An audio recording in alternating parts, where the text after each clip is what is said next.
It's another beautiful Sunday afternoon. This is Rubbin Minds. Welcome. My name is Ebuka Obiuchi, and thanks a lot for joining us on another brand new show. I still want to start off the show this week talking about COVID-19. I think it's very important that we keep getting reminded of the fact that this deadly virus is still raging, and Nigeria continues to hit unfortunate record highs with regards to infection numbers across the country, and suddenly everybody seems to know somebody who has COVID, or a relative or a friend of a friend is slowly hitting closer to home for a lot of people. And I think that's testament to the fact that a lot of us are not doing the right thing. So please, please, please, try as much as you can. Wear your masks, socially distance, stay at home if you don't have to go anywhere. They're just very basic rules that we need to just follow until we get a bit of an idea of how this vaccine will probably work for us here in Nigeria. But please, we need to stay safe and stay alive. We're going to be starting off the show talking about digitization, especially of the Nigerian business sector.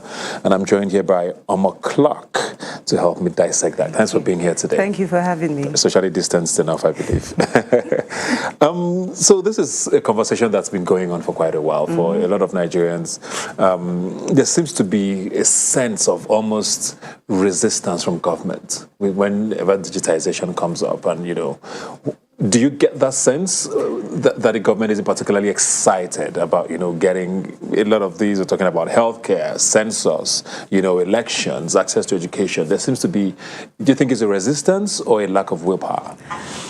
I think it's a lack of willpower, but it's possibly to do with lack of skills as well. Digital illiteracy and that. So maybe in government we don't have many people. But then there's the willpower thing, so we can't underestimate that at all. Yeah. But then skills. If you look at Nigeria, the way I can think about dividing it, maybe 30% of Nigeria is urbanized, and that's where you have everything that is digital, and it's not like we're that digital, but 70% is like rural and semi-urban, and it's just lacking. Yeah. So, and Nigeria, we're vast, you know, Nigeria is huge. You know, there are so many things competing. We've got legacy systems, i.e. old systems, you know, paper, manual, and to bring everything up to digital might take some time. I think if we want to like define digital, for example, so people are not confused, digital is using electronic, you know, it's from digits, using ones and zeros, you know, as opposed to analog, which is using paper. So if you go to, you mentioned the healthcare system, which is, you know, where they've had like records, millions of records that are just paper. Now you say, okay, let's turn these things to computer systems. It takes time. It takes effort, so that's the willpower.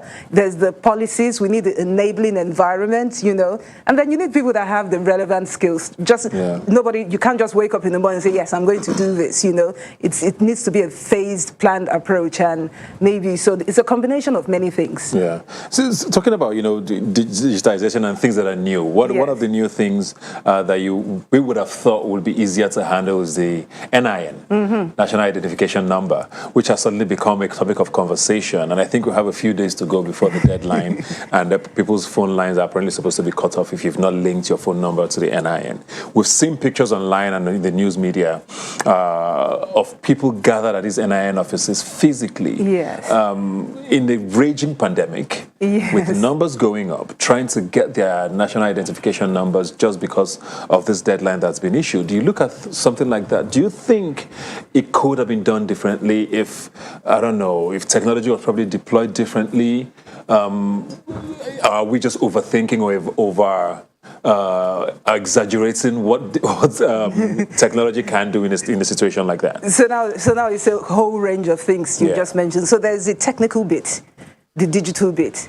Is the NIN database adequate? You know, let's talk about that first. That's the technology part of it. Yes, we have a database. I think it works fine. I registered, you know. They have, so everything we have now is like, when it comes back to implementation, the knowledge of the people, you know. I remember I registered for my NIN in 2014, I think it was. They gave me the piece of paper, not the card. And then last year, December, just before all of this, it was just by chance, I went to renew my passport. And they said to me, you have to have your NIN, you know, which is fine. I'm like, I have one. I went there. But they were like, I have a middle name in my passport that is not on the NIN paper. So it's like, oh, this name has to be here. So I'm like, okay, insert it, you know, just enter the name. It's like, oh no, you have to have a new one. So that's an incorrect understanding of how technology, as somebody that builds technology, I know I do not have to re-register. I have to re-register, do my capture again, do the photograph. All you have to do is update a record. So that's knowledge, lack of knowledge, digital illiteracy. So there's a digital divide, gap there that needs to be fixed. And then, so when you come, now, they gave us a deadline. I remember I've read something that said from 2028, 2029, we can only register so much. The database can only capture so many people. Don't ask me why, so maybe there's a failing there. So I think we can only do 4 million people in a year, So that's a problem. If we're a population of 206 million, how many people have registered? How many people need to be registered before the deadline? So that's a problem. That's why you have so many people crowding at the COVID-19, is it COVID-19? At the, literally the COVID-19 centers for the NIN registration at the NIN registration centers, that's why you have so many people. So that is not a technology problem. Yeah. Now, maybe we can, if the technology is more robust, maybe if our country, if we have people that, think are innovative, you can say people do this thing online, there are other means and ways that this can be done. But unfortunately, you still have a semi-manual process, i.e. you have to physically go there and one person is bashing all these things into a computer when I can sit in my house and just do it. You understand what I'm saying? So that's the thing, So it's not a technology problem per se. It's a human problem. And just an administration, or like you said, a lack of willpower. Well, let's go to Victor Ekwala, who's joining us online. Victor, thanks a lot for joining us. And I want to take things a little differently now and talk about, thanks for joining us. Talk about elections, because people have always said, Nigerians, we need to computerize our elections, digitize our elections, it's going to stop rigging and all of that. But suddenly America has become a prime example of so many things. And with the last elections that held in November in the United States, there were so many recounts of so many elections in so many states. And people wondered, so if these computers are so accurate, why do we have to go back to the old style of hand recounting of these ballots? Do you think that's a viable conversation to have here with regards to our elections? I mean, I know the general elections are still about 2 years away, but there are some state elections coming up this year, I think in Anambra and a few other places. Is that conversation a valid one to be having with tech in the mix? It is valid, but it's not very viable. I covered West Africa's first electronic election. It was in Kaduna State. It was local government elections. I covered it in, I think it was 2018 or 2017.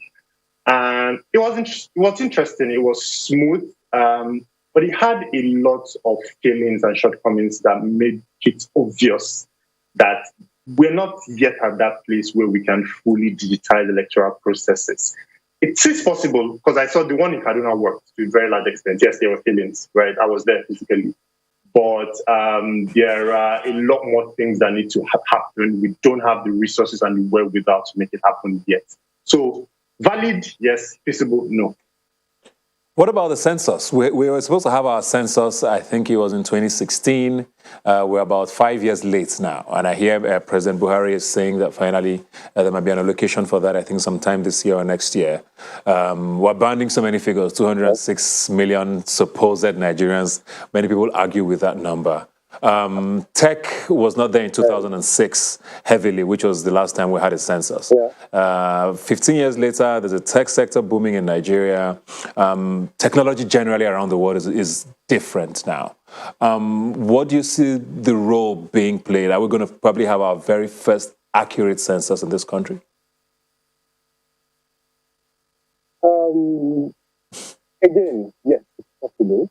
But there is the question of visibility, right? So I think one of the biggest conversations we're going to be having here is that of databases. We have the capability to make this thing work. The technology exists, like local technology exists to make these things work. But there are a lot of things that are still holding these things in place.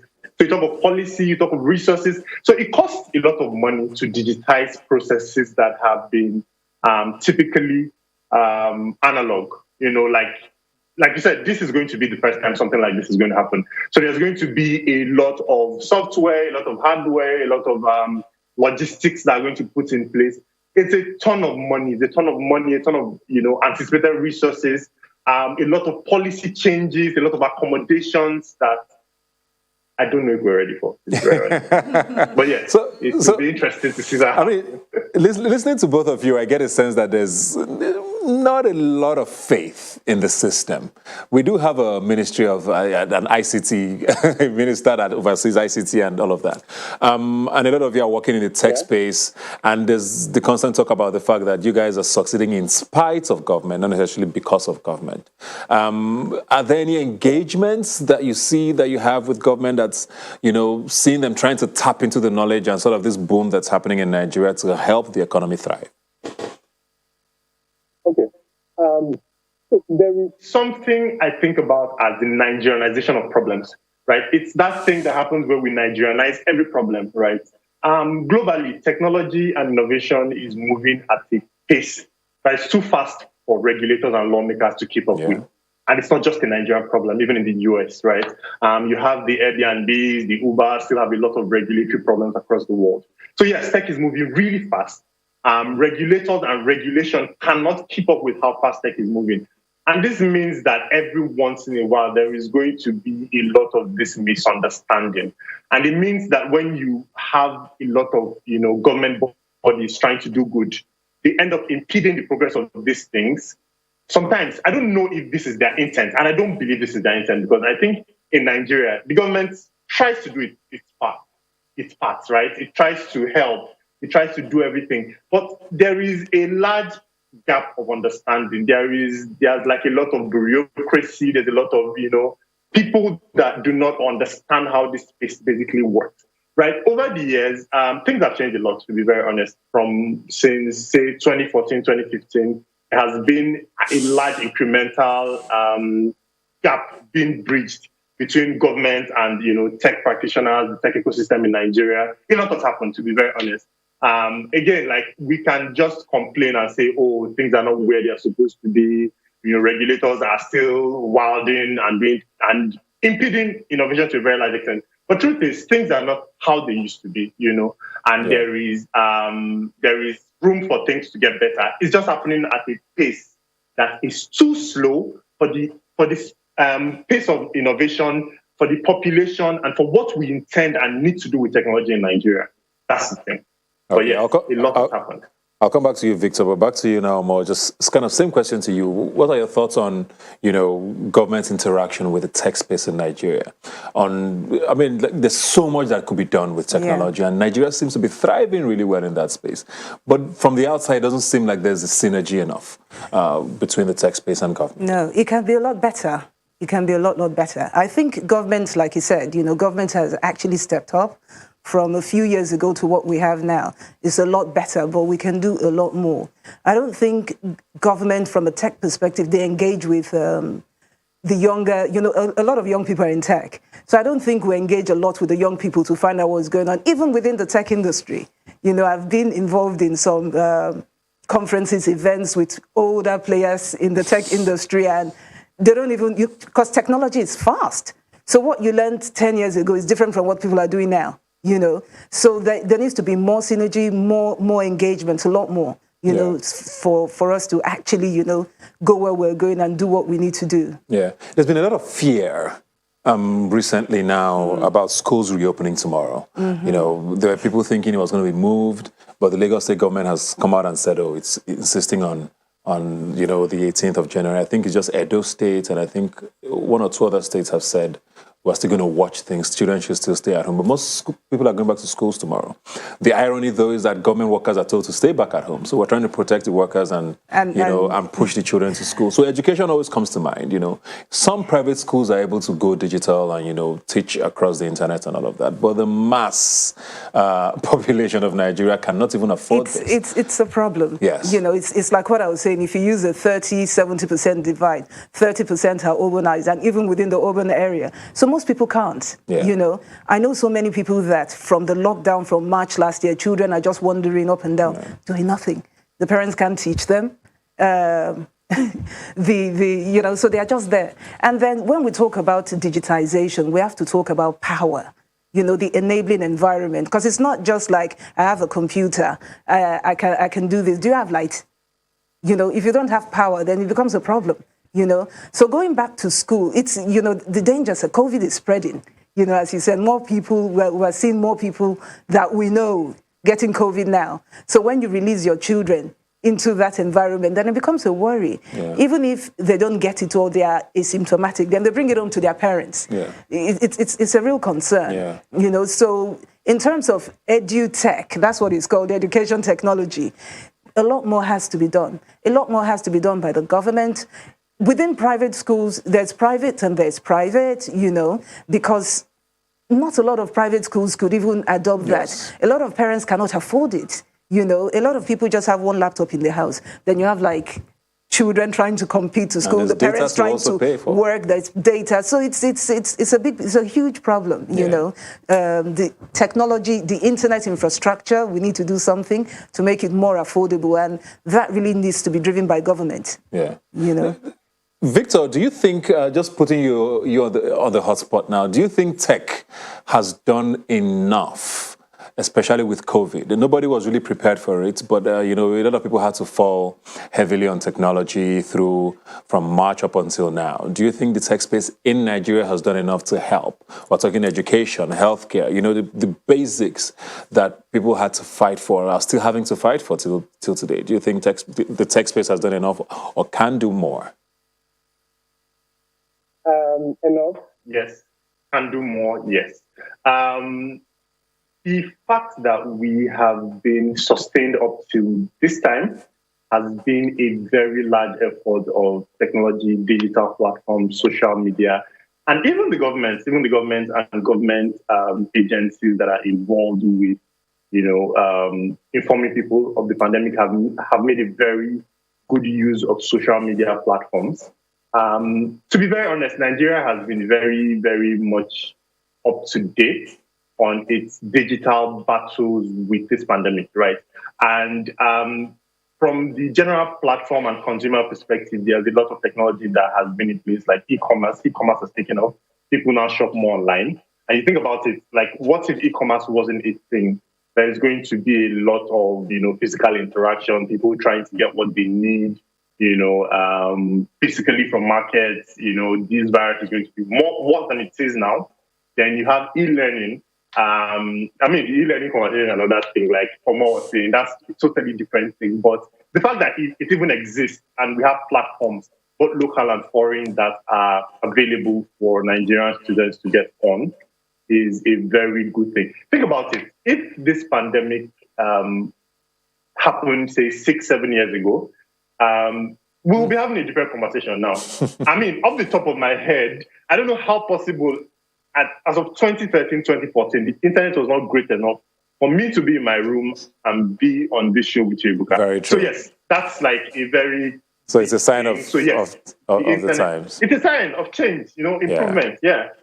Okay, thank you very much. You wanted to quickly follow up on something more very quickly? Yeah, I was going to say COVID-19 actually, it exposed the digital divide in Nigeria. From my perspective, dealing with a lot of MSMEs, small companies and some of them very high turnover, it showed, the lack of digital preparedness we had. It showed the lack of digital infrastructure.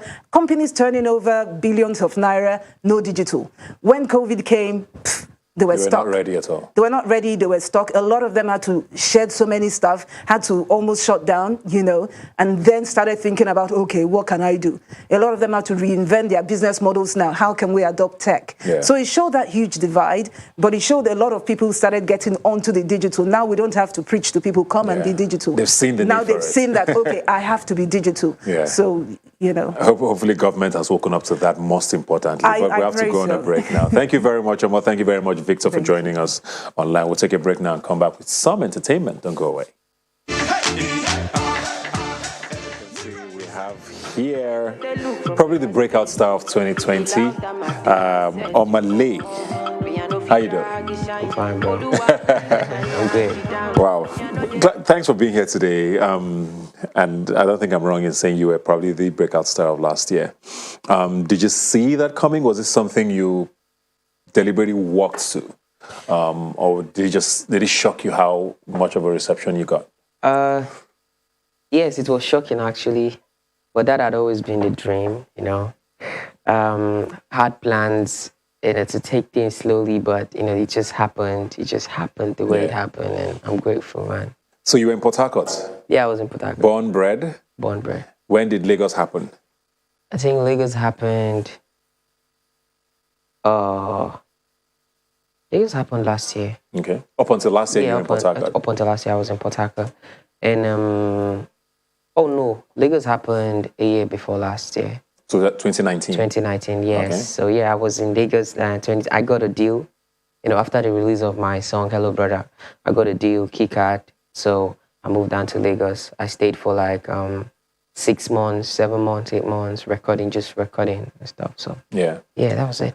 So were you intimidated? I mean, people always say that Lagos is where you're either made or broken. Yes, man.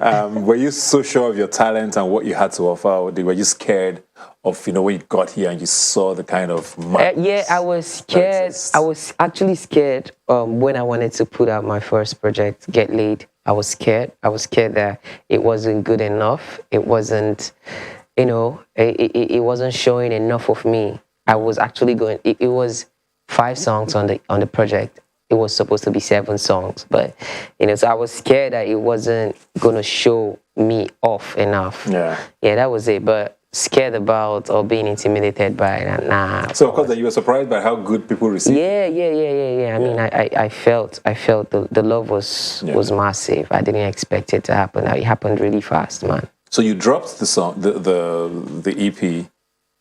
COVID-19 happens, there's a lockdown, it's just like, these people will not let me enjoy my shine small. How did you handle that? Being in a lockdown, being at home, but you're blowing up.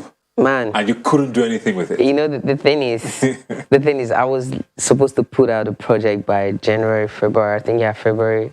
Yeah. But the whole lockdown thing happened, so I gave it some time. I decided to stay low until maybe after the whole thing was sorted out. But, it kept going on from February, March, April. I'm like, I can't do that. So by May 22nd, I decided that I was going in for it. Yeah. I put it out. And, at that time, I think a lot of songs were not popping at the time. Like a lot of projects were almost literally going missing because everybody was just talking about coronavirus and stuff. But you still found a way. I did what I did, and And then you dropped a second EP. How did you drop 2 EPs back to back? Man, actually, I'm just the type of guy that makes music and put it out. I'm not so much of the technical guy. That was why I could put out a project during the lockdown. I'm not so much of the calculation, when to business and all people that. Are like, why not you could have put these 2 EPs together and given us one album?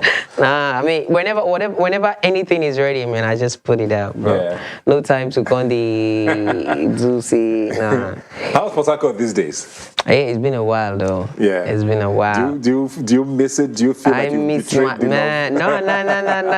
I miss my city, and they know say I miss them, man. Yeah, I miss my city so much, and I'm hoping to go back like real soon, like go visit, see my people, see my mom. It's been a long time since I saw her. She's back in Port Harcourt, so.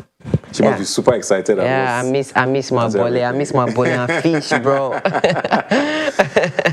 What about Burna Boy? There's been a lot of talk about Port Harcourt boys. There was some people trying to whip up some conspiracy theories even a few months ago. Oh, for real? About tweets doing what and what not. How's your relationship with him? I know you guys met up recently. Oh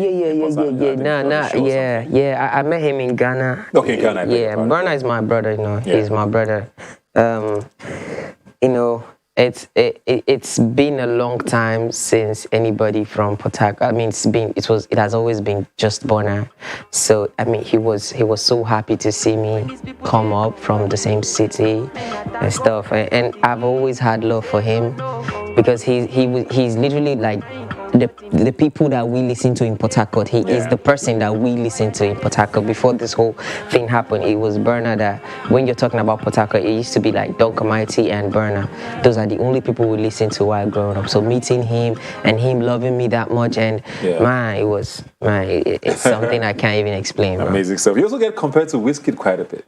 Sorry? You also get compared to Wizkid quite a bit. Do I? So when you hear people talk about, Burna Boy or Wizkid in conversations about you, or the next Davido or whatever, the next whatever it is, do those kind of things intimidate you, or do they make you feel like, I'm on the right path?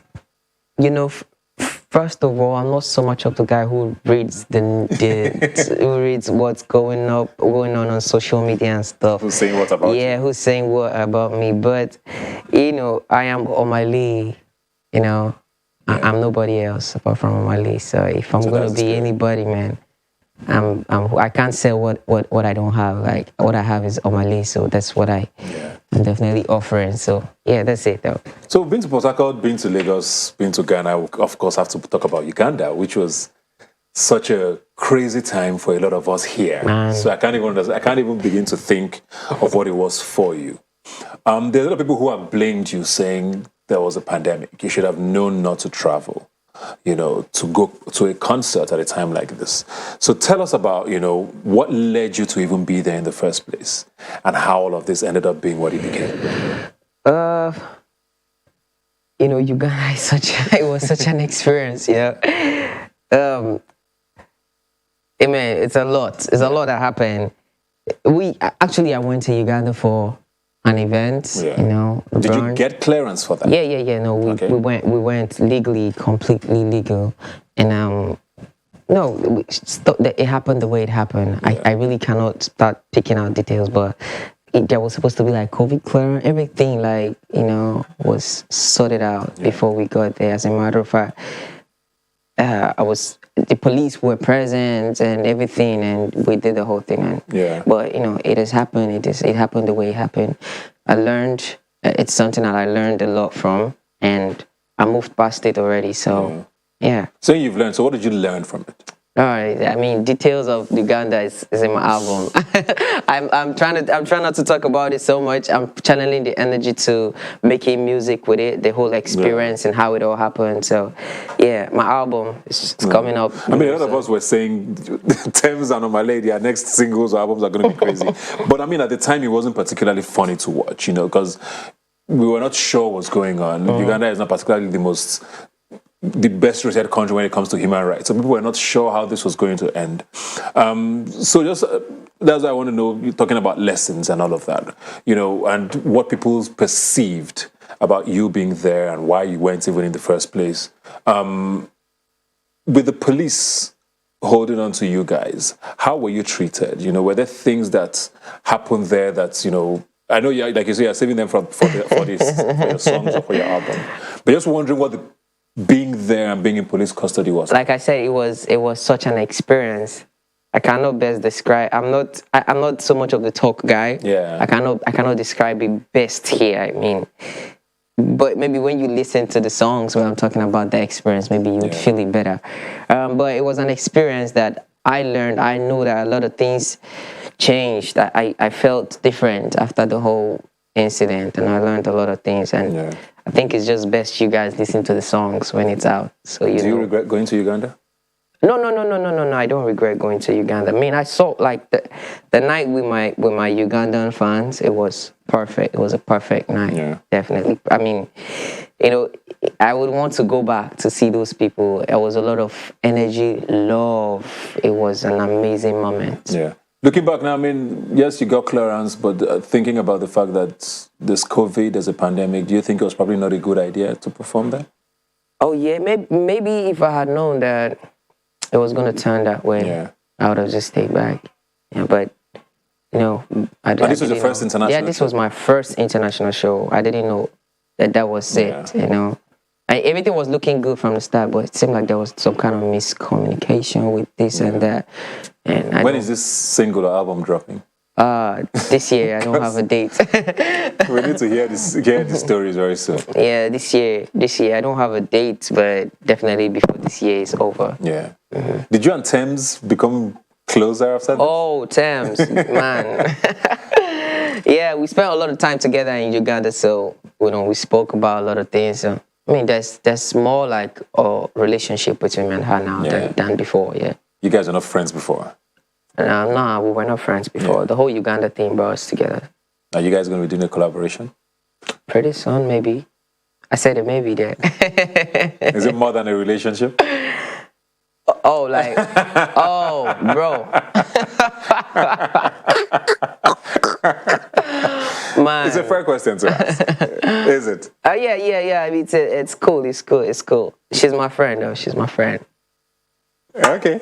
Let's talk about, I mean, thank God you're back from all of this, and you guys came back safely and in one piece. So, but we'll talk about the music scene now. We've talked about the Burna Boys and all of that. But there's a new sort of set of people, the Omah Lays, the Ramas, Fireboy, Joe Boy, Chike. These are all guys who are suddenly just taking the scene by storm. Do you see these people? Or what do you think about them and the scene, the new guard of the Nigerian music industry? I feel blessed being and I hope every other person feels the same way. It's a blessing actually to be part of the new guys who are trying to sell African music to the world. There is actually like a group of legendary guys who have been doing it for years. So it's a blessing to be one of the new people to join the crew of the people who sells African music to the world. Yeah. So it's a blessing to me, and I feel like we're doing really good. We are. Who's your favorite? My favorite artist? Yeah, of this new guard. Oh, bro. Man, I think it's Omah Lay, though. Don't be so cheesy. Yeah, I think it's Omah Lay. Yeah. I don't have like a favorite. I listen to everybody. I'm a music producer, so I listen to almost Do you everything. produce your own stuff? Yeah, a lot of my stuff. Not a lot though. Recently, not a lot. Do you produce for other people? No, I don't. Why not? I think my music is just personal, man. Yeah. It's personal. What would you call your genre of music? Is it R&B? Is it Afro? What is it? See, that's literally putting me in a box, and that's what I don't like.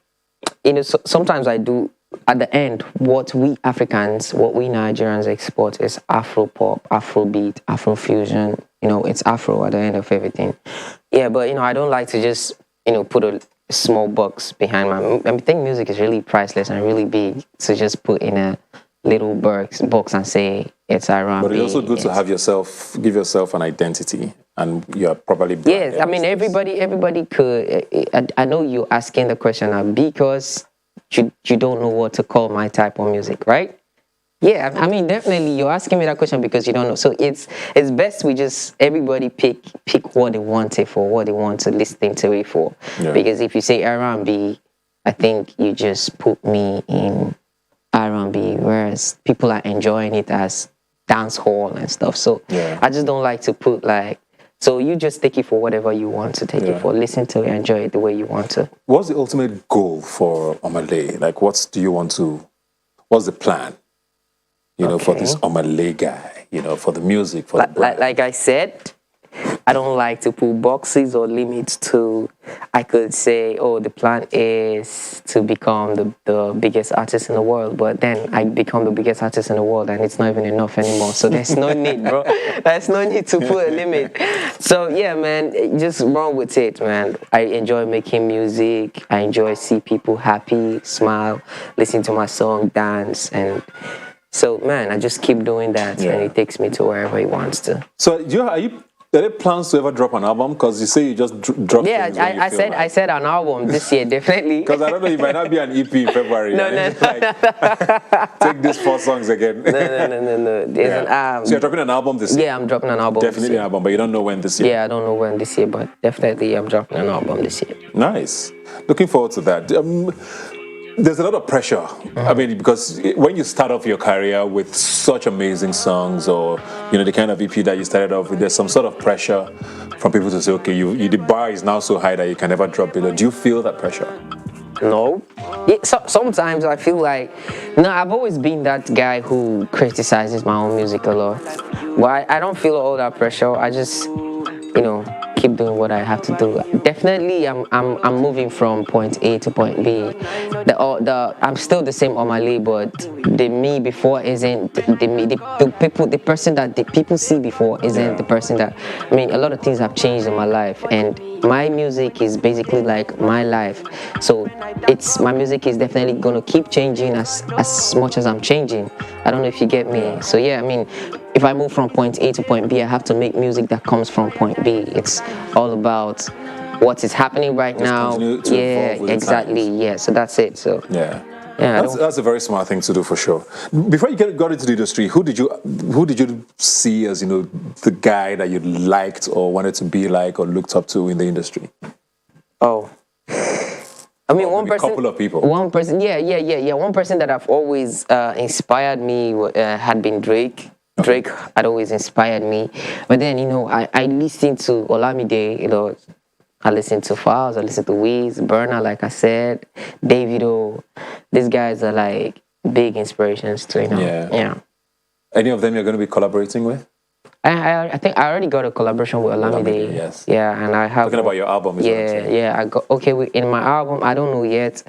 My music, it depends on how it flows, Yeah, I might be making a song tomorrow, and it feels like Falz is the best person on the song, and I just maybe, you know what I'm saying? Yeah. What about women? Do you get a lot of attention? Does it? And I mean, I think that's not a very smart question to ask. Because definitely, you get a lot of attention. How do you handle the attention? Is probably the question I should be asking. Man. It's definitely there. Yeah, the kind of songs you sing appeal to a certain kind of demographic. Yeah, you have to admit. So there's definitely that, and there's DMs been sliding to. It's easier to try to reach you these days. Definitely. But man. I enjoy the love. I enjoy everything. Yeah, because you can see the guys, now, the guys, the ladies, everybody that been supporting me, that been showing me love. I mean, I'm enjoying the attention and everything. So are you single? Oh yeah. Oh man, I'm single, man. Single for life. For life. I got you. I'm single, man. I'm single. Yeah. No plans to get in a relationship? No. No plans yet. No plans. Awesome. Well, thank you very much. Looking forward to the album this year. I wish you gave us a month so that we can hold on to you. Don't go and bring it out in December when the year is over. Hopefully it comes out soon enough. But thanks a lot for being here today. Wishing you all the best. And hopefully you gave us the remaining Uganda gist. Yeah, definitely in the album. We're very thankful that you got back and got back safely. Thank you very much. Thank you guys for having me, man. Yeah. Thank you, bro. Thanks for being here. All right, thanks. We'll take a break now and be right back. Please don't go away. Welcome back. We're going to be talking now about COVID-19 and, of course, the hospitality and luxury and just all of that industry. I'm joined here by Nancy Adele. Thanks for being here today. Thank you for having me.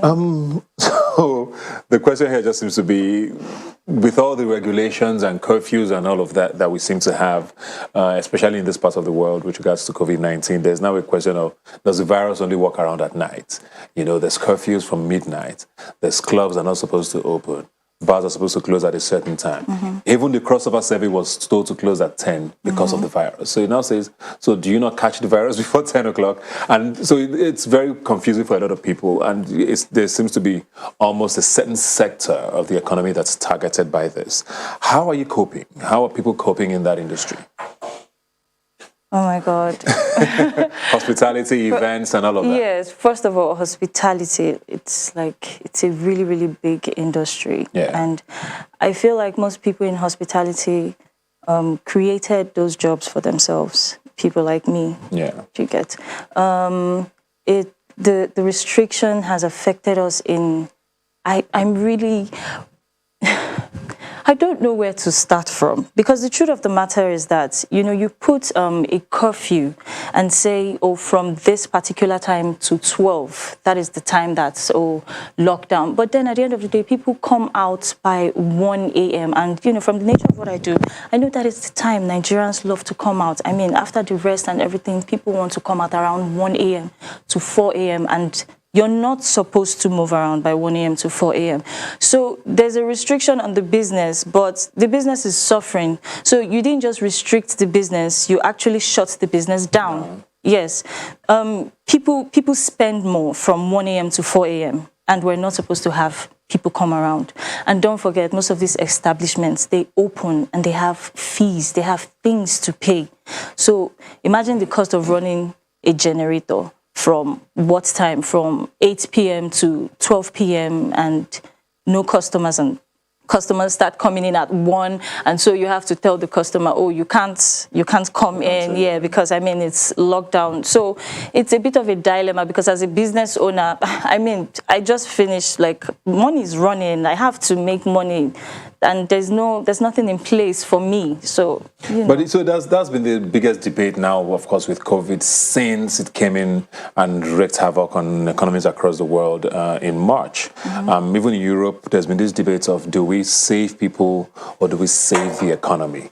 Because the economy has suffered so much, and probably it's time for us to just open up things, and hopefully the herd immunity kicks in. And so do you see where government is coming from, saying that, okay, do we just open up everything and just let people loose when people are still going to die? There has to be some form of protection, isn't there? I feel like government should provide like an intervention fund. When you say, oh, we're going to stop this thing, there should be like an alternative. So when you put a restriction, like, oh, we're restricting this because of, we're trying to curb the virus, the spread, and all that. So what do we do to be sure that, business owners are not losing, because they are losing? They're not. It's a difference. There's a difference between, we're not making as much as we used to make, and they're not making anything right now because the taxes are still coming in. That's from the government side. I mean, you're putting a restriction, but you're still making it. Yes, you're still making it harder for these businesses. You're still charging them the same thing, even more, because most of the things that you would buy, like, let's say 100 and something naira, right now is 400 and something naira. So there's like 300% increase on everything. The state governments, they're taking their taxes. The local governments, they're taking their taxes. People are still bringing bills. And from these governments, from the government, so there has to be some sort of there has to be some sort of relief at least from government. Yes. But we're joined now by Ebuka Obunia via Skype, who also works in the hospitality industry. Ebuka, just to get your perspective on things now, and I think I'm just trying to get what sorts of things are people in that industry now trying to do or thinking about doing to work around this. We've seen people in entertainment suddenly working online and dropping movies on Netflix or on YouTube or on Instagram. Are there ways around making money still for the hospitality industry in a time like this? And what sort of methods are you employing? Hi, Ebuka. First of all, I'd like to say that, yes, there are ways that alternative modes of operation, which we are trying to put in place so that we make some money. But like she said, it's no longer a situation of we are no longer making as much money. We are actually losing money. Okay, so modes of operations, like we started thinking about takeouts, deliveries, and all that. But Ebuka, I have to be honest with you, it's not the same. People enjoy coming out to actually eat food at restaurants, okay? So the delivery and the takeout business, although it's an alternative, it's not really matching up to what it used to be before. And like you said, I think the government has, to some extent, failed in their ability to try and provide some sort of intervention. Do you still get to pay taxes still, like she said? Yes, I do. I do pay taxes, Ebuka. And the funny thing about it, I have to be honest with you, Ebuka, is that I think we lost Ebuka there, unfortunately. But that's actually very scary for a lot of people to hear that you are not working, your businesses are shut down or curbed to a certain extent, and you're still being forced to pay taxes. So, do you have any sort of interaction with government on that end to say, okay, this is what we want, and are you getting any feedback at all? No. I'm going to try as much as possible to use words that, because... Please try. I will try. It's like where do I start from? It's everywhere. Yeah. That's the answer you get right now. Like, why do we have to pay for this. Like, you see what's happening. The economy is in shambles, for the love of God. We're not making any money at all. And then these taxes are higher than the normal tax rates that we pay. Even when business was good. Exactly. So what do we do? What's going on? And they're like, oh, it's everywhere. It's economy. That's the answer we get. Nobody ever gives you a straight answer. Yeah. Yes, we all know about the system. So what are you doing now? What are you doing? What's the way around this? Because Nigerians always tend to people say Nigerians are a government on their own. You provide your own water, lights, road. As a business now, it's almost like you have to think up a way to keep things afloat. What sorts of things are you trying to do to work around this? You see the funny thing now is I'm into exclusive private events. Yes. So I don't get to face crowds. Do you get? So events for 10, 15, 20 people, that's not a lot. That's not a lot. So it shouldn't affect me that much, but people are scared. The virus. Yeah. So people are scared. People are like, oh, okay, you know what?